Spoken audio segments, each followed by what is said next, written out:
Okie dokes. Alrighty, so we'll go ahead and get started. Our very first topic here is just sort of the basics of historic preservation. This is a great example here, the Gaines Estate in Fayetteville.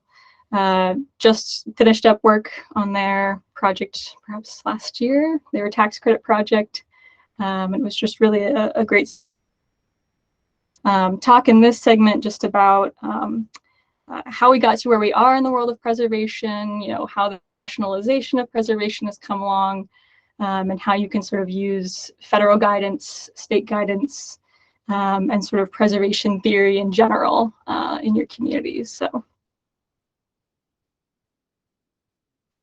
So the very first kind of basic definition, which there is no sort of strict definition of preservation, it is so varied, is that preservation is identification, protection, development and use, as well as interpretation of sites, buildings, and objects, structures, and districts. So we'll kind of touch on throughout the 2 days here what those resources are, how we can be identifying, protecting, developing, and interpreting these sites. So, but the key is that these sites, to us, to the state, and to the federal government, have intrinsic historic, cultural value. So that's something that you all are identifying through being certified local governments and working under that umbrella. So we're kind of focused on that provide a sense of place, and place versus space in like a geographic sense. Place is sort of,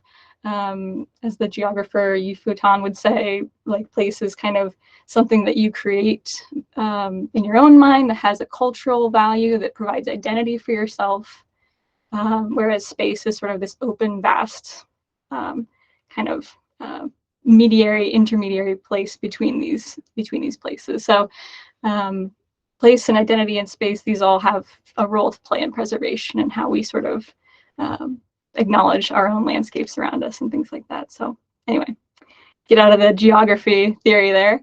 Our office identifies these historic resources through the National Register of Historic Places. Just shorten that to the National Register. But the National Register is sort of the crux of our own program, your program, and the federal government's program with preservation. It's how we really acknowledge historic resources and acknowledge, the correct ways to preserve those structures and resources. The register is overseen by the Secretary of the Interior. So that's up at the cabinet level, the Department of the Interior. That's someone who works directly with the president. And the Secretary of the Interior, because they have so many programs, so many agencies that they administer, the Secretary has designated the power of the National Register to the National Park Service. So there's a keeper at the National Park Service who maintains the register, who we are sending our applications to and things of that nature. So that's a little bit about how that structure looks. And then, of course, the National Park Service also works by maintaining professional standards for preservation in the U.S. So those professional standards meaning, anything from certified local government, folks who can be on a certified local government, to folks who work at the SHPO and beyond. So again, we'll kind of touch on what that all means. Preservation in the United States really began, as early as the United States began, but the kickoff point was the Mount Vernon Ladies Association. In 1853, there was a concern over George Washington's home, Mount Vernon, and its preservation. There was a thought that the building and the site and the land was coming under threat, and that it wasn't being preserved the way that it should. So these ladies organized and together purchased this house and began to preserve it in ways that they thought were the correct ways to preserve it. But really, this was sort of the first initiation of a larger preservation ideology, not just sort of individuals preserving and working on their own homes, but working on this sort of larger initiative that kind of bled out into other resources. So the Mount Vernon ladies really focused on great American leaders, and that's sort of what preservation looked like for a long time afterwards. It was really a focus on those who were, like I said, leaders in America, those who had power and authority. That wasn't necessarily focusing on folks who were just everyday people. So that was sort of the kickoff of preservation in the U.S. And then come westward expansion and industrialization in the early 20th century, early 1900s, we see a lot of sort of destruction of or interaction with native cultural sites, as well as scenic landscapes.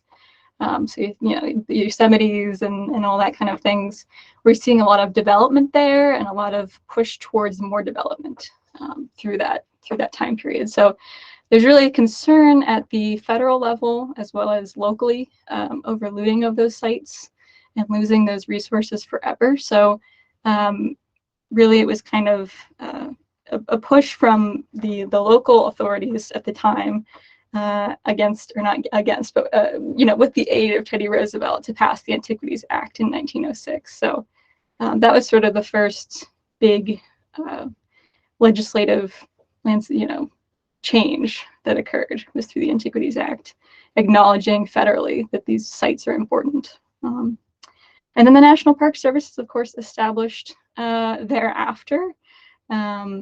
So just in 1916, so they just had their 100th anniversary a few years ago, the National Park Service was established, which, of course, as we mentioned, is an overhead agency for preservation.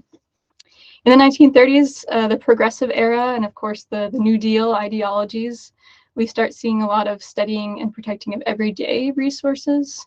So, you know, just your local districts and things like that. And Charleston, South Carolina was the very first of its kind to really focus on that. So it created its own historic district in 31. And we also saw the HABs, or the Historic American Building Survey, begin in 33, and that was sort of, again, another push of the progressive era. So these are kind of the first real movements in preservation that are government focused, and also more focused on local history and individual ordinary folks. Then, of course, 1966, in the mid-1960s, New York's Pennsylvania Station was slated to be demolished, and through a lot of protests and things like that, this came to the attention on the federal and sort of national stage, this demolition. It's a very beautiful building, and unfortunately it was demolished, but the kind of the thing that it did leave us with was the Historic Preservation Act. This drew a lot of attention, and so it was passed by the Johnson administration in '66 to preserve historic and archaeological resources nationwide. So what this does a little differently than previous legislation is that the HPA actually established, you know, national standards, so federal preservation policy. Things like, you know, historic and cultural resources having inherent value, and that kind of idea. It also established the National Register of Historic Places. Again, that's how we identify these resources. It established a federal responsibility to preserve. And we're going to talk more tomorrow about Section 106 and how the federal government has that responsibility to preserve resources it's either funding or owns, and things of that nature. The Advisory Council on Historic Preservation was started through the HPA. That is another agency that, or not necessarily agency, but actually a council really, that informs the president, and again works with Section 106 questions to determine if these resources are something that should be preserved, or how we might mitigate losses and things of that nature. TIPOs and SHPOs, of course, were established through the HPA. That would be us in short, but we are the state agencies responsible for preservation. And then, of course, CLGs came along in the 80s, kind of more of a focus on individual communities. And Lastly, not most importantly, but very important nonetheless, is the Historic Preservation Fund.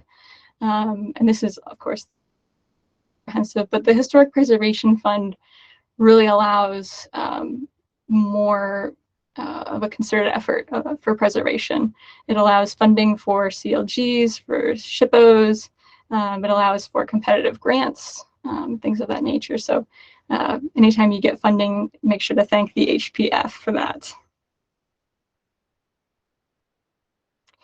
So just briefly, because we will be going over this in more detail, but what we do list in the National Register are buildings, structures, objects, sites, and districts. So districts are really comprised of these four resources. They can be any mixture of those, but these resources is what we would call all 5 of these things are the only things that we list, and they are things that our legislation has deemed important to protect. Any of these resources can be both privately or publicly owned. So it doesn't have to be a government building to be listed, as you all know. It can be any old structure owned by any person.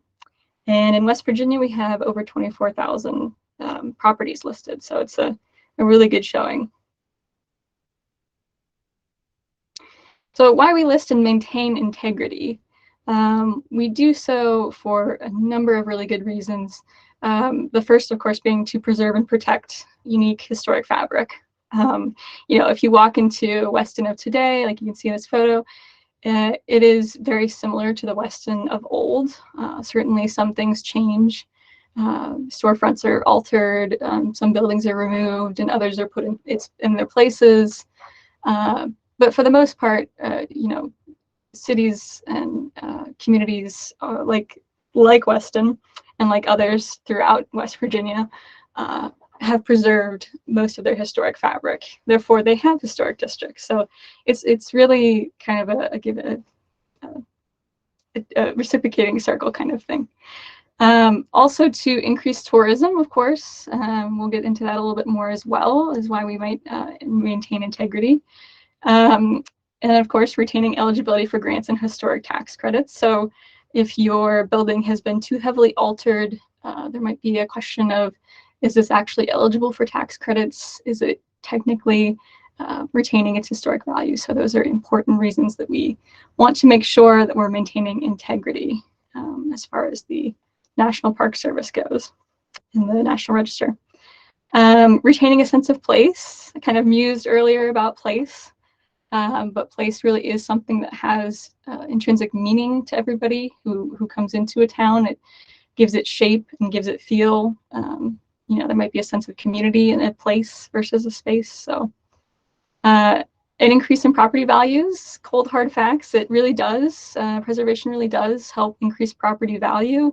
And it actually promotes investment as well. So it's kind of useful in an economic sense as well.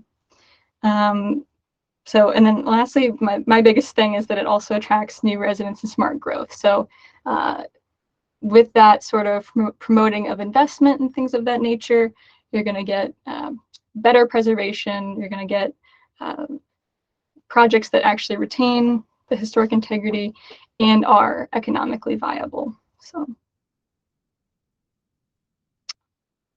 Generica is kind of a coined term that we try to avoid, sort of the combination of generic America. So anything like you think of strip malls and prefab housing, those are sort of Generica as we might consider them. It really does not retain a sense of place. It's more of discussion of space at that point. So we want to avoid that as much as possible. And we understand that growth needs to be welcome and happen, but it can be done in a way that's maybe more preservation minded, and again, that smart growth mindset. So we're going to get into a little bit of technical preservation, kind of breaking down those standards and those guidelines that are given to us by the federal government. And again, this is the Gaines Estate again, just a really cool building. It was unfortunately, sort of mauled by fire many, many years ago. And through the historic tax credit program, was able to rehabilitate. They were able to rehabilitate the building and reuse it. So we'll sort of touch on those standards that we're able to make sure the building is still eligible for listing on the National Register. So the Secretary of the Interior, who I mentioned earlier, has 4 treatment standards. Preservation comes to mind first, but rehabilitation, restoration, and reconstruction are also treatments. So we'll kind of break those down. Preservation is work that sustains the existing form, and what that means is that you're really retaining changes to a building that have happened over time. So in this example here, the Kaufman's building in Wheeling, it looks like it's sort of just a 1950s storefront, but the storefront was actually added on top of a mid-1800s building, and you can see that in these circles here. So you can see that historic brickwork behind there. There's like 2/2 windows, chimneys, and things of that nature. This was actually 3 historic buildings, but the idea behind preservation in this sense would be not removing that storefront, that facade, but actually retaining it because it has historic value. It shows that Wheeling has changed over time, that storefronts have changed over time. It shows a unique historic character, very mid-century, instead of you know, the 1800s buildings that dot the streets of Wheeling. So it's unique in that sense. So retaining that facade would actually be a form of preservation. Rehabilitation is most commonly used with the historic tax credit program. It's work that makes a building that is historic usually compatible for new use. So in this case, this is the Golden Rule building in Belington, and rehabilitation allowed it to change its form from that of the top right, which was sort of an open warehouse for all 3 floors really, but mostly the 2nd and 3rd floors, into new residential apartments. So while maintaining the historic wood flooring and the windows and the general arrangement of spaces, as well as, you know, sort of these cooler structural pieces here, there was a successful rehabilitation of this building and reuse for it. So it really does make use of a building that was, in this case, vacant for a number of decades. And the 1st floor is maintaining the most integrity with the most open space while altering just the less character-defining floors. So the unique thing about rehabilitation in this sense is that it does allow for additions on buildings as long as they're compatible. So that's the sort of the differentiating factor between this treatment and many others. Back there. Restoration is really allowing for a depiction of a building at a particular time in its history. So it is, in this case, in Blue Sulphur Springs, taking this pavilion at the top right here.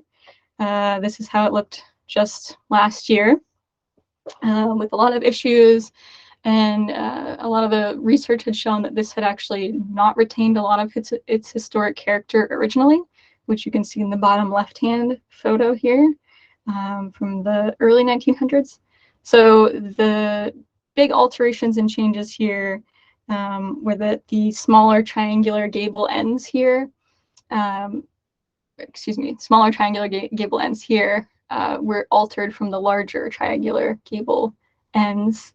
You can also see that the capital columns, the columns capitals, are altered from this sort of flat head that it just was to, you know, something much more different historically. So restoration is really taking it back to a historic time period that you are trying to encapsulate. Now, when you're doing restoration, it's really important that the whole structure is returning to that specific time period. You're not kind of picking and choosing, you know, preservation here and restoration here. It's really important to kind of focus on one of these treatments. And then the last treatment is reconstruction. It is definitely the most uncommon treatment because it is so difficult to achieve properly. But it's really new construction that is trying to replicate the form of something that had existed previously. So In this case, the Blennerhassett Mansion in Wood County was reconstructed. It had burned down many years ago. And the reconstruction involved a lot of archaeological work. It involved a lot of research by reading, journal entries of folks who had been there to get a better sense of what the building looked like and reconstruct it historically. So very difficult to do and very time consuming, but it's neat when it's done correctly. I'm just going to touch on, so each of these treatment standards has, each of these treatments has its own treatment standard. Rehabilitation is just one that we use most often, probably because it allows for new growth and new changes and things of that nature. So just a brief highlight, there are 10 standards, and these standards are very generalized, very broad, and that is for a good reason, so that it's not too nitpicky and specific. But the big thing with the standards is enforcing retaining historic details that really show the style of the building. So anything that is really characteristic of a time period, a construction technique, or the building's use is something we want to retain.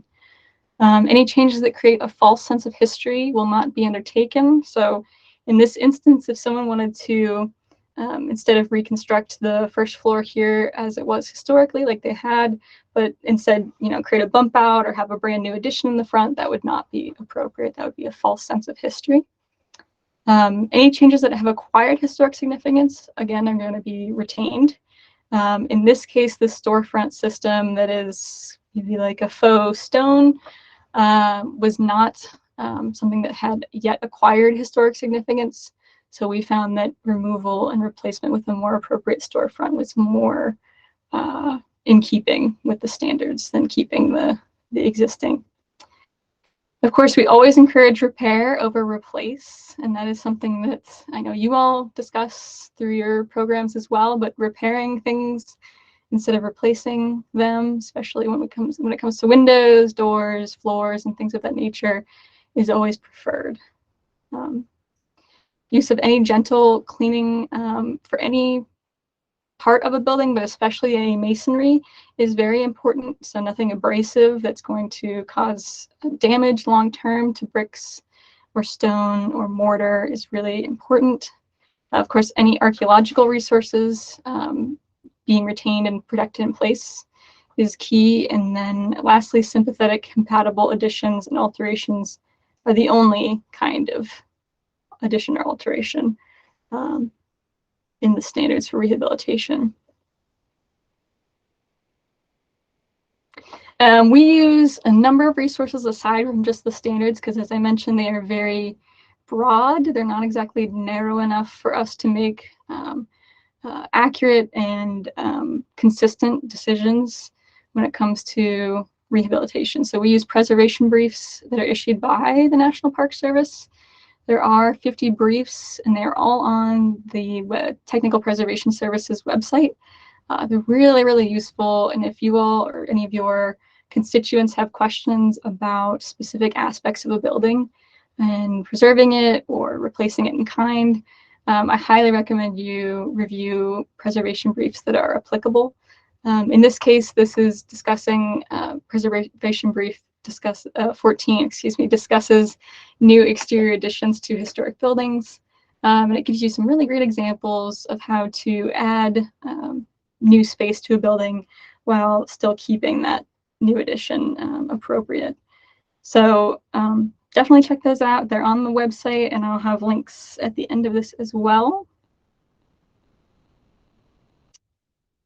We also have, of course, the guidelines for rehabilitation. So these are even further useful guidelines here, and I have the book up here, but it's also online. But it's a nice thick booklet that discusses all four preservation treatments and recommended versus not recommended practices.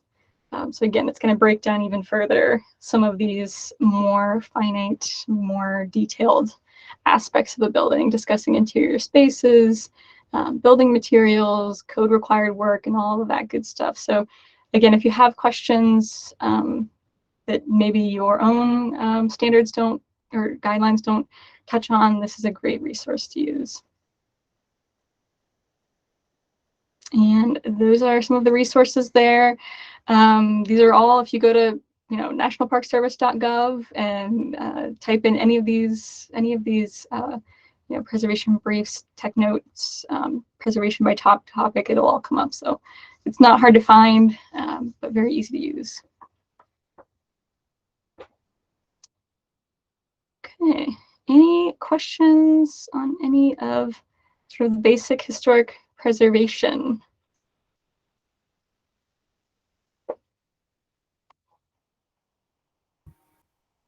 Hi, Meredith. Can you hear me? Yeah. Hi, Guy. Hey, great presentation. Quick question: for a historic roof that is standing seam metal and an owner wants to replace with asphalt shingles, is that enough of a change, a significant enough of a change to say then disqualify them from the National Register? So it does depend, of course, on the building in question. If the standing seam metal roof is one of the only really identifying features of that building, say it doesn't have much else going on with it, then that could be cause. If other things, other parts of that building have been so altered, that might be cause for removal. For the most part, I wouldn't think it would necessarily be cause for removal on the National Register, but it is certainly something we don't encourage. It does detract from the historic features of the building itself. I mean, to your knowledge, are you aware of any homes where that has been an issue sufficient enough for it to be removed? I'm not. Cody, are you? I'm sure it's happened at some point where there's been a house that's lost integrity, but our office specifically hasn't gone out and tried to delist any properties that have made these kinds of bad alterations. And I should say Cody's our National Register coordinator for all of you all, but okay. Yeah, I mentioned it because it's probably one of the biggest challenges we have in Harpers Ferry is the replacement of metal standing seam roofs and slate roofs with asphalt shingles. So maybe we could have a follow-up discussion at some point around, what can we do to better, prevent these changes from happening. Yeah, absolutely. I also would recommend, I know you can't always get ahead of the actual project itself, but if there is a way to recommend historic tax credits to that person who's going to replace a roof, or grants from our office, those might be great ways to ensure that they're complying with the standards, because we're not going to necessarily allow an asphalt roof when we're looking at a historic tax credit project, but it will help fund a more expensive roof. So got it. This might be other ways. That's a great point. Thank you. Absolutely. Any other questions? Okay, Candace. Hi, Meredith. I'm sorry. Yep. No, go ahead, John. That's Andy, actually. Andy. Oh, yeah, that's right. Of course. It's John Andrew, but I go by Andy. I was wondering what SHPO's views are on. So a couple of things that we've, in our guidelines, we have a section that says, as new materials, evolve, that, we would look at alternative materials. So we have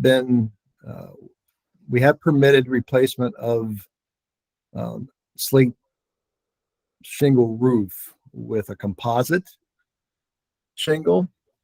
So that's one question that I would have for you. And then also like hardy board siding.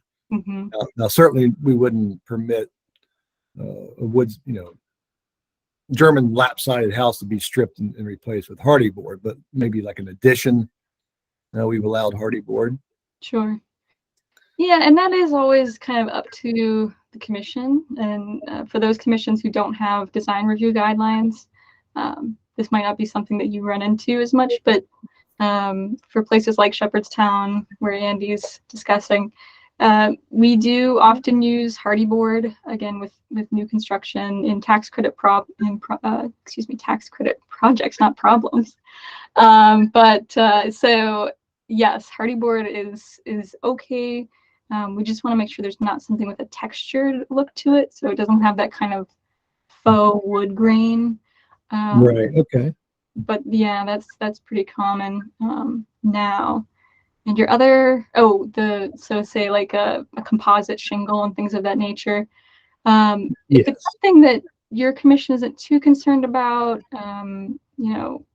true shingle generally can have a different, sort of texture to it than a composite shingle might.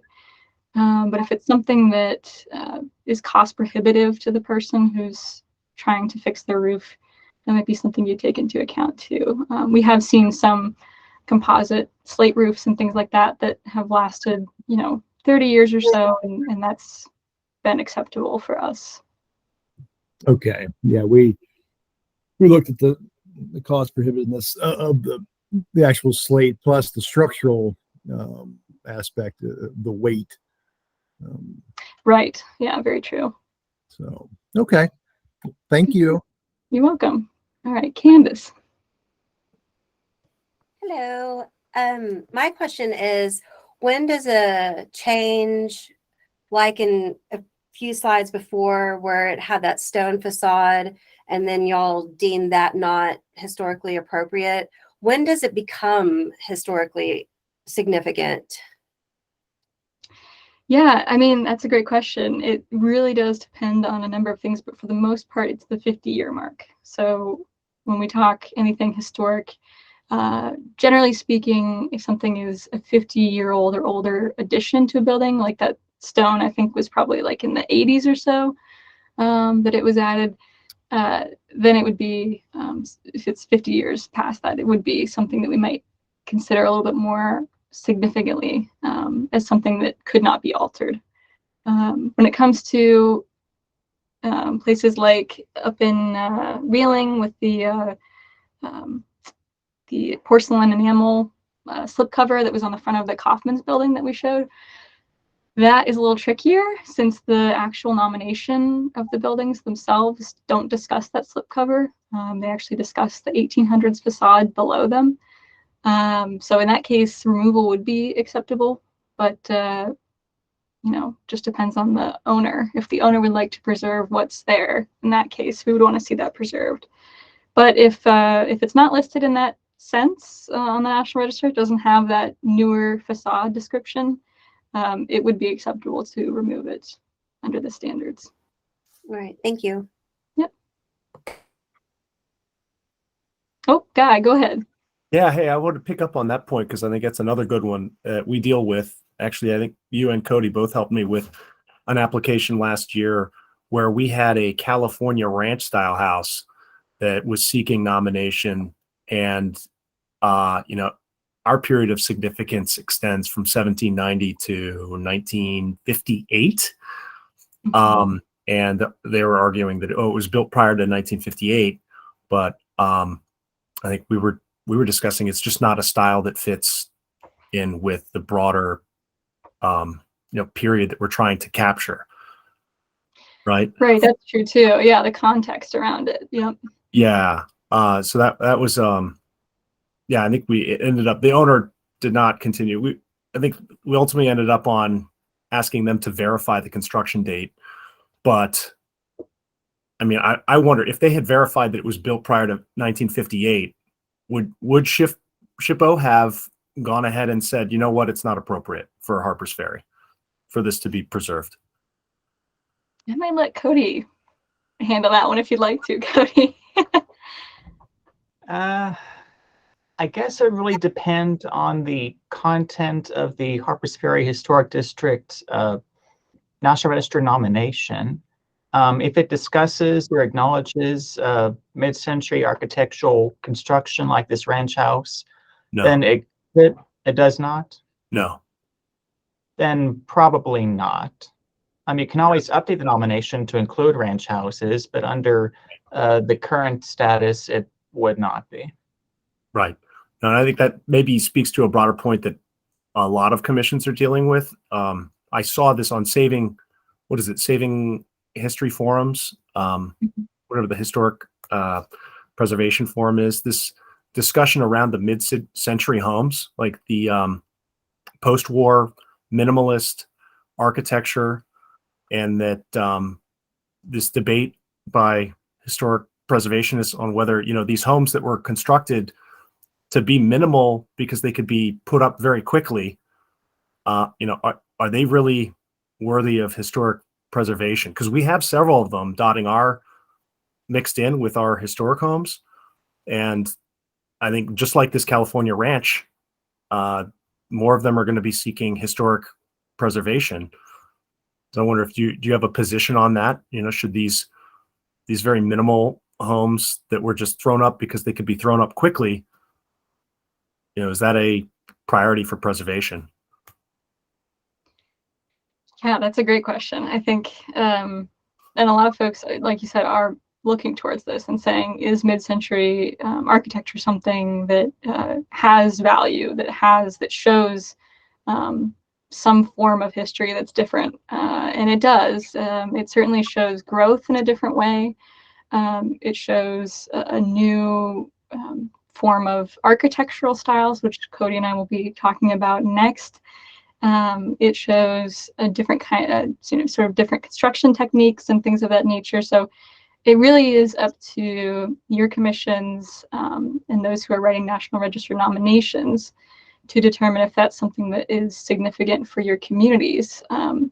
So maybe like one or two ranch style houses aren't as significant to consider altering a whole nomination for, but say you have sort of like a mid-century neighborhood that you might want to write a new nomination for, something of that nature, that might be something worth preserving because it's showing a new form of growth in the community. Yeah, great. Okay, thank you. Sure. All right, anyone else on questions?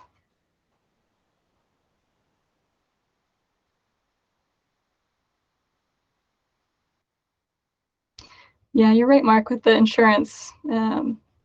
Companies were more favorable with metal, oftentimes. And those of you who are looking at Sanborn maps a lot might share that thought. Great. All right. So I think we'll go ahead and head on to the next topic here, which is architectural history. So I'm going to stop sharing and let Cody take the reins. All right, one moment. See if I can figure out how to share this. Let's see.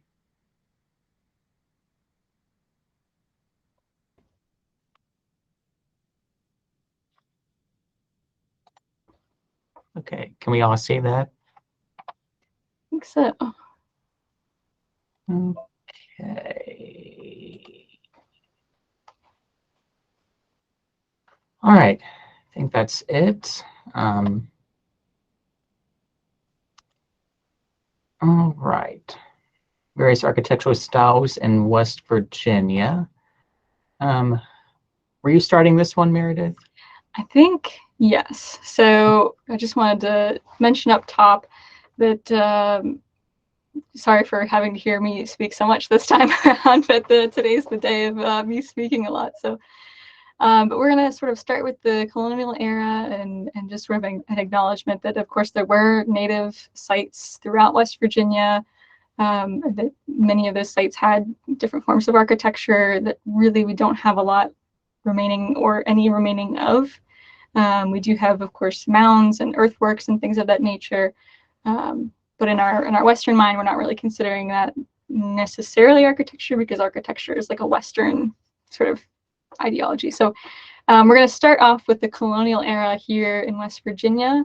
And of course, early colonists from, Dutch to English, French, and Spanish, folks were bringing over these styles and construction techniques with them and using the materials that were here in the United States to do that with. So we don't have a ton of colonial era buildings throughout West Virginia. So, you know, it's kind of mostly Eastern Panhandle area, and then some kind of scattered around, you know. But so true colonial buildings are limited just because of their age. Next slide, please. So what we see a lot of in West Virginia are pre-railroad folk buildings. Folk and vernacular are sort of interchangeable in a way, in that they are a simplified version, sort of mostly focusing on practicality over the style of a building. So they're really focusing on using materials available to them. So using hand-hewn timber, which has in many cases been covered by clapboard over time. Field stones as foundation or in chimney use is very common. So that's pretty, those two are pretty prevalent throughout the state. Shingled roofs were usually the case, you know, sort of used. Metal was not necessarily as easy to access early on. So shingled roofs were more common, sometimes maybe even thatching, but that really isn't usually the case anymore. These were often replaced by a standing seam roof or even just asphalt shingle over time. You'll see a lot of small paned window sashes. If there are windows, you can see in the bottom left, the Rehoboth Church in Monroe County has no windows. So again, keeping it minimal, using what you have available, some windows occasionally. And of course, glass was very expensive. So that's why the smaller paned windows were more common. Simple plans, again, nothing too wild. There are often many additions on these buildings, which you can see in a number of cases here. Actually, you can kind of see an L addition in the back of this top right building. So additions are usually compiled on over time as someone moves from sort of an early settler's cabin, say, to a bigger house. So earliest surviving examples are usually influenced, of course, by European building styles, as we mentioned. So that's kind of where those are coming from. Georgian is the first true identifiable kind of, well, I don't want to say first even, but one of the early true identifiable architectural styles. So we're seeing a lot of symmetry in this. If you slice it down the middle, fold it in half, they're usually very, very similar on either side. Usually they have a central decorative entrance that might have some framing or, you know, an arched window entrance, sometimes some side lights, but generally very simple on the Georgians, early Georgians at least. Again, small paned windows, again, for the same reason. You know, it was just a little bit easier to move smaller panes of glass, and it was cheaper at the end of the day. These usually have a side gabled roof. So those are this sort of longer roof. Can you see my mouse when I do that? Or should I not just be like pointing with a mouse? It doesn't work. Okay. Anyway, that's right. It's Cody's screen. Never mind. So yeah, it's sort of longer, and when the gable is sort of at the top there, it's sort of running across the building instead of front to back. So, and M chimneys are not a rule of thumb with Georgians, but they are very common in West Virginia. So, next please. Federals are really kind of, you can consider it a simplification of the Georgian style. It's really just sort of slimming down, paring down, again, having that symmetry, which is pretty important for most properties, the Antler Hotel being an exception in this case, but for the most part, to kind of go with that symmetry. Classical entryways, again, often with maybe like a side light situation or an elliptical fan light. Those might be common. Thank you, Cody. You can see his mouse there. Classical elements, some kind of columns might be common, or pilasters, but generally the elements there will be classical in nature. The cornice might have decorative molding, and you can see with the Antler Hotel on the left hand, right under the roof line there. Yep, there's that decorative cornice on that side, which is, I believe, the older portion of the building. And that's very common with a federal style building. And then 6/6 windows are pretty very common with this. So Not saying it's, again, not always the rule of thumb, but generally.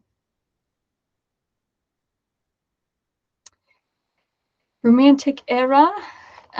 This is you, Cody. I guess that's me. Okay, so Romantic era is many styles from the 1820s to roughly the 1880s. This is during the early years of the United States, as Americans were seeking to find some new and distinct styles to reflect their newfound independence. And many of these styles drew inspiration from ancient Greek architecture as the birthplace of democracy, so to speak. They thought it was an appropriate place to find inspiration. So there's lots of aspects of classical architecture in some of these styles. We also see the emergence of the first pattern books for carpenters. These were little books published with different design ideas and floor plans for potential builders. So there's some more uniformity in homes constructed across the country that use these pattern books. They're kind of similar and based off, well, you know, what the people found in the books and what they wanted to incorporate in their properties. So Greek Revival, let's see here. These drew a lot of inspiration from ancient Greek temples. Notable features are the columns and the very big triangular porches. They also typically had hipped roofs with low pitches. A lot of elaborate front doors. They had side lights and fan windows or transoms. Usually round columns or square columns too sometimes. A smaller local example is the Craig Patton House here in Charleston. It's a bit more modest compared to larger structures, but has a very nice large front porch. Gothic Revival. They have these really nice steeply pitched roofs, usually cross gabled. That's when you have two separate gables intersecting with each other on top of the roof. They often had pointed arched windows. It's a very distinctive feature of them. And decorative barge board. So during this time period, sawmills and steam-powered sawmills became a lot more common. So people were able to start mass producing wood boards with elaborate patterns on them. They didn't really have a functional use, but they just provide some nice ornamentation to kind of customize your property. And they often had one-story porches with decorative trim, porch supports, balustrades, and parapets, things like that. Usually they were made of wood, I think some brick, usually 2 chimneys or so. The Italian nets, they're these nice, they're pretty cubic-like structures, normally like block-shaped or rectangular-shaped. They're distinguished for their wide overhanging eaves with brackets. They had these great big roofs that just kind of spilled to the top of the buildings. And they had low-pitched hipped roofs. Often from ground level, you can't even really see the roofs. You can on here for the townhouses, but not the bigger ones here. They had tall, narrow windows. A lot of them had rounded edges on the top. Not this example, but more like these. Some decorative pilasters, crown on the entryways. Some had transom windows above the doors. And they could be used for like individual houses or even townhouses in places like, they're more common in Wheeling. Wheeling had lots of townhouses from the mid to late 1800s, not as common in other places around the state.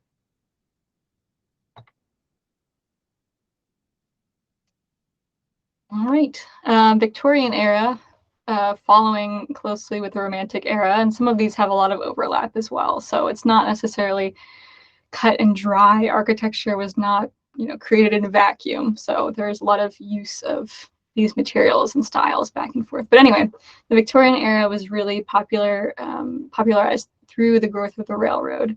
And the ability to send out these architectural elements across the U.S. As Cody mentioned, there were a number of sawmills that could create these patterns and things, and this was really allowing those to be mass produced and sent out. The other kind of large change to building construction at the time was the newfound balloon framing technique. So this was a newly invented technique that allowed for houses to be kind of quickly constructed. They weren't using these heavy timbers anymore, but really kind of more of a light, easy to construct, more shapely kind of houses to be made. So the Second Empire is the first style we'll discuss here, and it's very easy to identify. Really, that key feature is the mansard roof there, which is, again, sort of kind of coming off of usually a flat roof, and giving you that roofed appearance on the facade of a building. So that mansard roof is really pretty much the identifying feature for a Second Empire. It can have virtually any other sort of features below that roof, but if it's got a mansard roof, it's generally Second Empire. Other characteristics it may have would include dormers. You can see a number of examples of that here, including in Fairmont with a much more kind of vernacular Second Empire.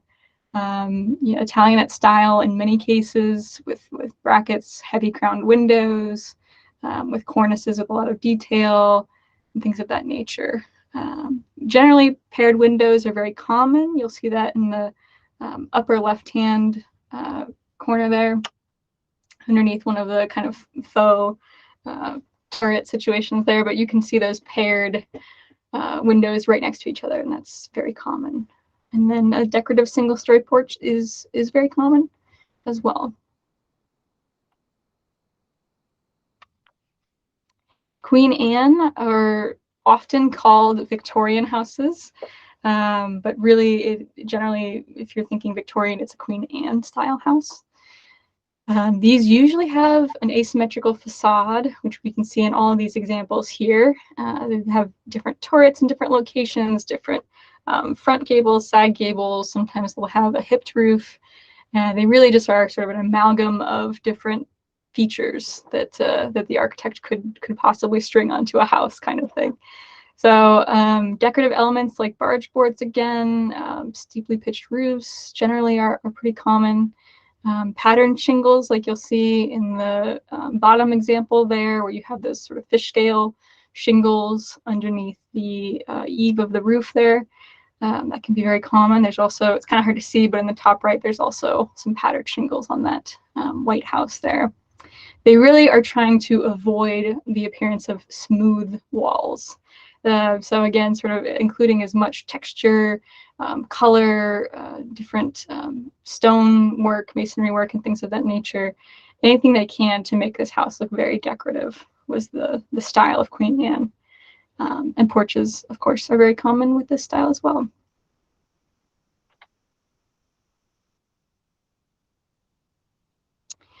Richardsonian Romanesques are generally used in governmental or institutional buildings throughout West Virginia. There are some cases, like in Wheeling, that I know of that have sort of like a townhouse that's Richardsonian Romanesque. Some downtown storefronts in Charleston might have some of those features as well. But more often than not, it's generally for courthouses that you'll find in West Virginia. Which we have in the top right there. That's the Barber County Courthouse. And a heavy masonry wall is a common characteristic here. So that's what we're looking for when we're looking and discussing Richardsonian Romanesque buildings. They generally have turrets. They'll have rounded arches over windows and over openings that have that heavy masonry construction. A lot of square stonework will be common, but as you can see in the Federal Aviation Administration Record Center in Martinsburg, there is minimal stonework with a lot of masonry that's just brick. So that can be common as well. So those are generally the features of Richardsonian Romanesque.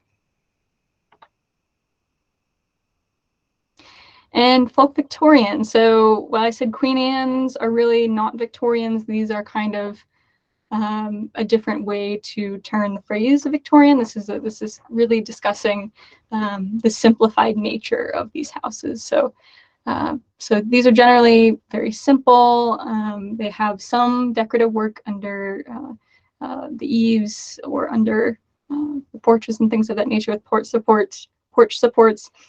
But generally, it's going to take on the appearance of a national style house, which is just a very simple, when you're thinking like a farmhouse or something along those lines. It's very, very simple, used in a very utilitarian way.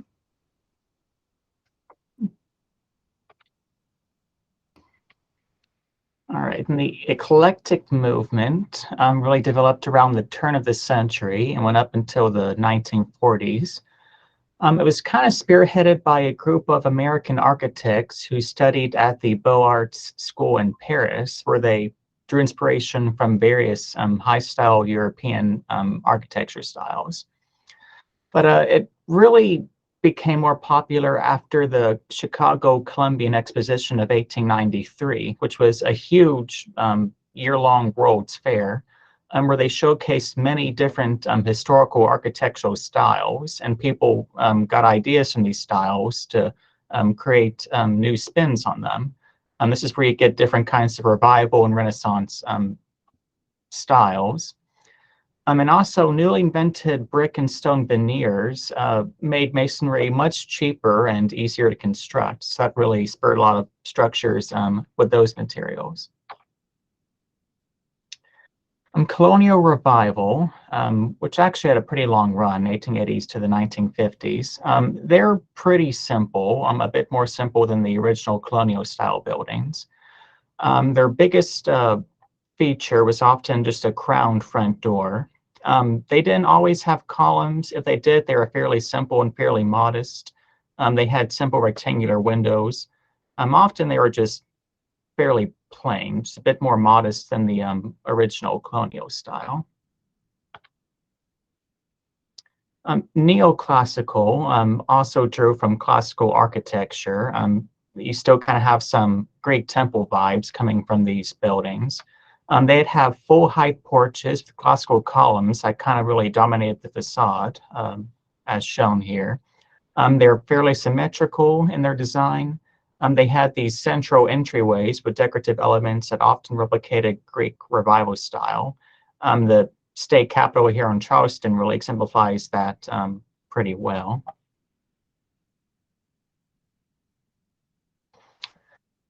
Tudor style. These are easily recognizable from their abundance of prominent triangles.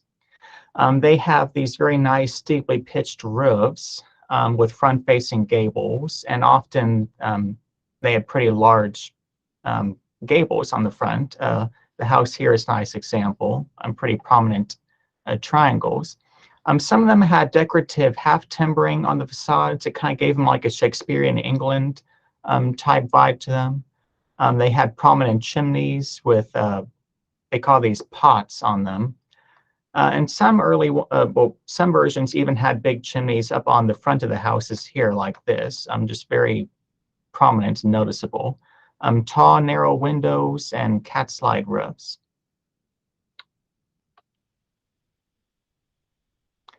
In the Beaux-Arts style, like the Richardsonian Romanesque, this was mainly for more larger government and public institutional buildings. They had nice terracotta masonry with lots of ornamentation on them, like garlands, floral patterns, and shields on the facades. Kind of hard to see in these pictures, but they're visible in some places. Rusticated first stories, that's the big blocky pattern on the first stories of many of the buildings. Some coins, very symmetrical facade, a low-pitched or even a mansard roof. You can kind of see a mansard on the top of this one here, not so much on the other two. But you'd often see this style in like courthouses, larger train stations, things of that nature. An Italian Renaissance, kind of similar to the Italianate style. They were still kind of blocky and cubical. They had low-pitched, often hipped roofs. They had eaves with wide overhangings, arched entranceways, which are kind of nice. Prominent first floor porches with classical columns and pilasters, usually constructed with masonry.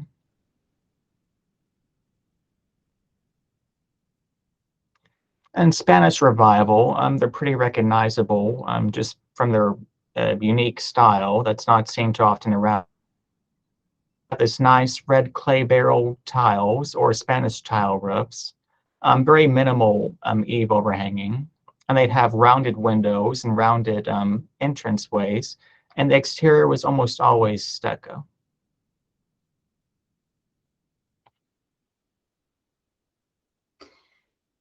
All right, and the modern movement, we're going to talk about a lot of kind of more contemporary styles in both the technical term of contemporary and also the newer construction that's happening. So the modern movement was really born out of the arts and crafts movement from Britain and the Bauhaus School of Design from Germany, really focusing on organic architecture, simplicity of design, really trying to move away from that heavier ornamentation that we saw with previous styles. So moving away from all those fancy barge boards and what folks might call gingerbreading towards clean lines, things that are low to the ground and very connected to the earth in that sense. Frank Lloyd Wright, who designed this house here, who designed this house in New York, this is the Martin House, was a very big influencer of this movement through his prairie style. And then the Green and Green design team over on the West Coast focused on their craftsman style that really kind of dominated Southern California. So those kinds of design ideas were on the move, coming from different ends of the United States at the time. With post-World War II, we see the FHA's mortgage program, and the fact they focused on simplicity, kind of, more or less cutting down this modern style to something more minimal in that sense, sort of going with a banker's modern, as a lot of folks call it, which is more traditional in appearance. So that's where we see ranch and Cape Cod style houses coming out of. Next slide.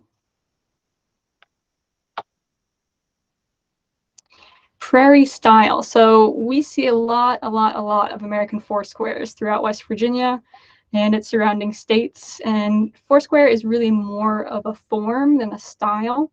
So in that sense, it's really more of a construction technique, and a lot of foursquare buildings have different features. So a foursquare might look more like a Richardsonian Romanesque or something along those lines, or maybe more prairie style than say, another style. So that they sort of are a form that are influenced by design.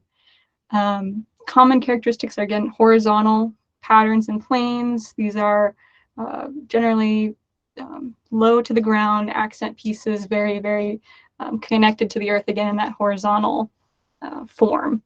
They often have hipped roofs with a dormer and a low-pitched porch with, again, heavier supports, again, alluding to the earth and environmentalism. So symmetrical facades with unpaired windows are most common. In the bottom right-hand corner in Princeton, you can see that those do have paired windows on the front facade. That's generally not super common. So that's pretty much the prairie style. Craftsman's, perhaps my favorite, if I can say that, in style. I do love a Craftsman house, but they are so named because they were kind of kit houses in the sense where you could buy them and build them yourself. So it was called the Craftsman. But they have exposed rafter tails, very common. You don't see a ton of that here in the bottom photo. You'll see some exposed tails on the dormer there. They might have triangular brackets under the eaves as like a faux support. It's really more for aesthetics than support. Porches with a partial width front porch, usually with piers. That's very common. So in the middle photo there, that masonry pier meets those doubled up columns there. That's very, very common with the Craftsman. Multi-light sashes over a single light sash. You'll see that again in that middle photo there, those three, thank you, Cody, those three vertical sashes over a single light sash. Multiple roof lines are very common. These are very dynamic in shape and style. And then, of course, exterior chimneys, which you see in the top and the bottom there, those brick chimneys that are coming out of the side there.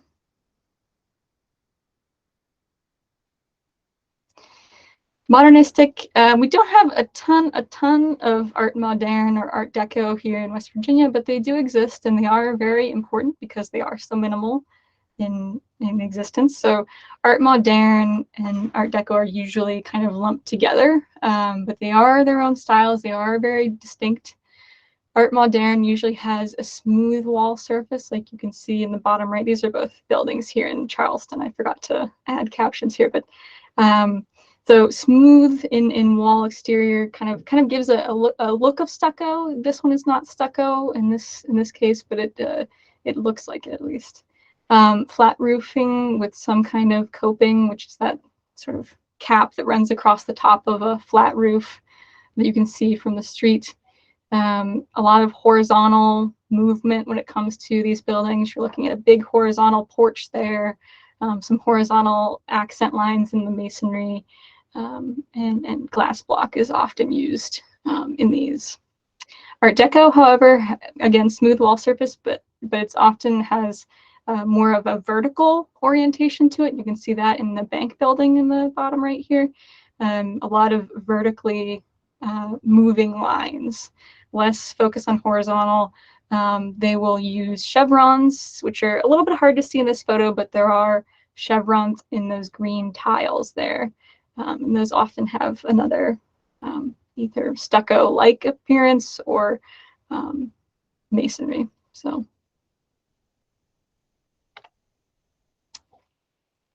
international, again, kind of uncommon. They were just kind of expensive to make, and they didn't appeal to everybody at the time. They are very unique, so they are, like I said, kind of more rare in the state. They have corner windows often, which is kind of a dead giveaway, like this one does in the upper floors. Square or rectangular plans. This one has a rounded kind of portico there in the front, which is, again, a very unique feature for international. You will see some porthole windows, which you can see in the bottom left of this. They're called porthole windows, but they're really just sort of like a rounded window. So those are some of the key components. And then we're getting into the houses you see kind of cropping up all over. Minimal traditional is what we might call these, or kind of a Cape Cod style. These are often gabled, so they're not usually a hipped roof. They have a very, very small footprint. Again, these were kind of part of the FHA's movement towards modern yet affordable new houses for people returning from World War II, and the use of the mortgage through the federal government. So they were looking for a small footprint. They were looking for easy maintenance and things of that nature. So that's what these buildings really were all about. They're generally one story, and they have very traditional minimal features.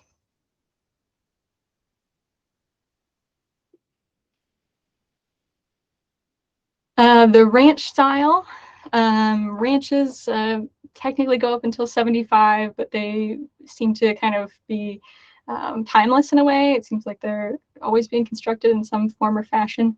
But their characteristics are very long, one-story houses. They're very much so, kind of riffing off of the prairie style that Frank Lloyd Wright kind of coined, more or less, by staying low to the ground and very kind of natural in that way, sort of organic.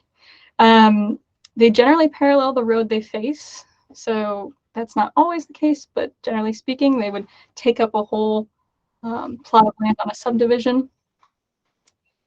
They are built low to the ground, as mentioned. They have a low-pitched roof. They often do have sheltered or recessed entries. In this case, you can see in the bottom picture there's a little bit of a recess going into that opening door there. So those are usually the case with the longer rambling ranches, as you might call them. Generally unsymmetrical, and then a garage is very common, especially in the state here. We're starting to see houses with garages as the automobile comes into favor and affordability. Split levels, again, this is sort of like the American four square. It's really more of a form than a style. It can have its own style. Generally, the easiest way to determine if it's a split level is, does it have sort of that overhang? Does it have that staggered level look like these houses do? Generally, you'll sort of enter in the center and then kind of have a half flight up and a half flight down and another half flight somewhere else. So they're not exactly full flights of stairs. So that's pretty much the split level. Prefabricated are really, kind of considered part of American folk housing. These became popular again during post-war growth when we needed semi-permanent housing, and we needed it really quickly for all these folks returning to war and moving to new areas for industrial jobs. So a lot of quickly assembled houses, usually made with a steel frame, but sometimes it could be a timber frame. Commonly covered with aluminum or vinyl siding, especially as they age, vinyl becomes more and more common, and really can be any shape, style, plan, etc.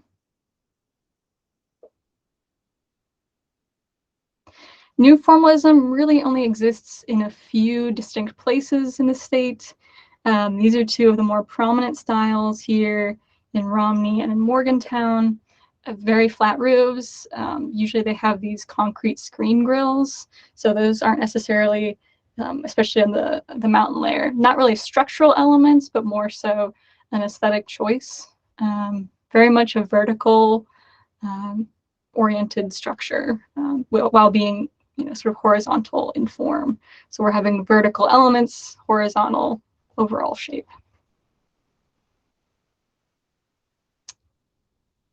And then other modern. There are sometimes modern buildings that really there aren't great terms for, or great ways to describe. Some might call them mid-century modern. That's not technically a definition that the National Register has. So we generally go with sort of other modern buildings. But when you say mid-century modern, I think this does spring to mind for a lot of folks.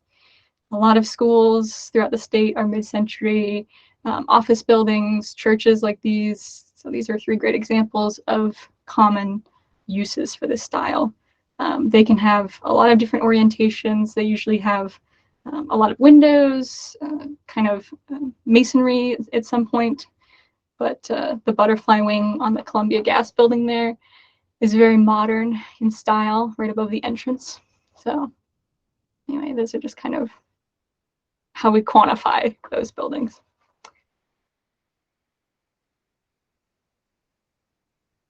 And I always want to recommend a field guide to American houses. It is really comprehensive, and it really does cover only houses, but you can kind of get the sense of styles when you're talking like commercial buildings through the field guide. But it's just a great tool to use, and I think every program should probably have it. And there's some other great examples there as well. So we will take questions. I think George Owens, go ahead. Oh, and you're muted. Let's see. Oh, George, can you unmute yourself there?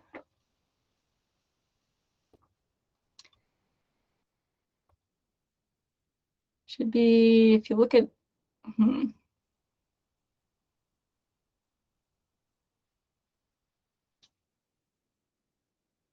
should be at the bottom in the center. There should be some buttons. It's the far left microphone button. Just click that. There we go. Pardon me. So hello, and just a favor to ask, could you at some point here flip through the slides again very quickly so we can, for our sake, take a catalog, check, or X what we have in this town? Sure, and I'd be glad to send the slides to you too, if you'd like. Oh, well, that would be spectacular. Yeah, if you just want to go ahead and send an email to me, and I'll email out this presentation to anyone who'd like it. Great, great. Okay, thank you.